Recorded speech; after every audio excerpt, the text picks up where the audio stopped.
बिस्मिल्लाहिर्रहमानिर्रहीम। मेरा नाम है डॉक्टर ज़ुनैर।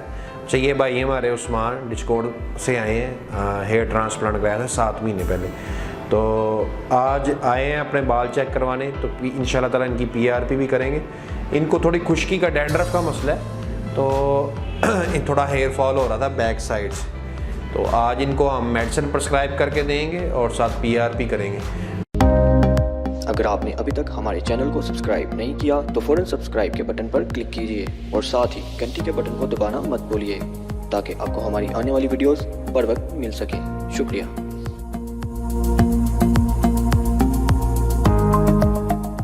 तो बालों की केयर करनी पड़ती है। अगर आपने हेयर ट्रांसप्लांट करा लिया है तो इसका ये मतलब नहीं कि आपके जो बाकी बाल हैं, अगर आप केयर नहीं करेंगे आपका हेयर फॉल शुरू हो सकता है। फॉर एग्जाम्पल, अगर आपको न्यूट्रिशनल डेफिशिएंसी है या आपको सेबोरिक डर्माटाइटिस है, यानी डैंड्रफ की वजह से आपके बाल टूट रहे, तो ये ना समझें कि आपके बाल लाइफ टाइम ही रहेंगे।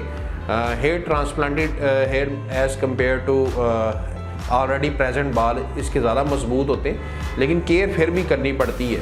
अगर आपको डैंड्रफ है तो आपका हेयर फॉल हो सकता है। ये नहीं है कि आपने हेयर ट्रांसप्लांट करवा लिया तो आप केयर की ज़रूरत नहीं है। एनवायरमेंटल फैक्टर बहुत होते हैं। अक्सर लोग बाइक चलाते हैं, मिट्टी पड़ती रहती है, अच्छे तरीके से शैम्पू नहीं करते, स्किन को साफ़ नहीं करते, यानी अपनी स्कैल्प की जो स्किन है उसको साफ़ नहीं करते। जैसे ये स्किन है, हमारी स्किन है, नॉन हेयरी स्किन है, इस पर डेड सेल जो प्रोड्यूस होते हैं, हम जब हाथ धोते हैं ये उतर जाते हैं। लेकिन जो स्कैल्प की जो स्किन होती है ना, अगर हम सफाई, उधर भी डेड सेल प्रोड्यूस होते हैं, अगर हम सफाई नहीं ना करेंगे तो वो अक्यूमुलेट होते रहेंगे। अक्यूमुलेट हो के वो फिर डैंड्रफ बन जाएगी। डैंड्रफ के बाद फिर वो फंगल इन्फेक्शन की सूरत तैयार कर देगी, जिसे सेबोरिक डर्माटाइटिस कहते हैं। तो इसके लिए आपको डॉक्टर को चेक करवाना ज़रूरी है, नहीं तो आपका हेयर फॉल हो सकता है। ठीक है, तो इनका हमने 7 महीने पहले हेयर ट्रांसप्लांट किया था।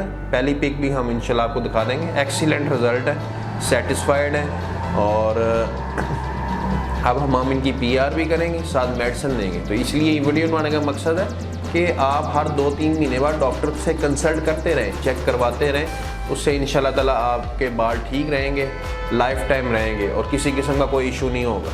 तो ये थी मेरी आज की वीडियो। अल्लाह हाफ़िज़।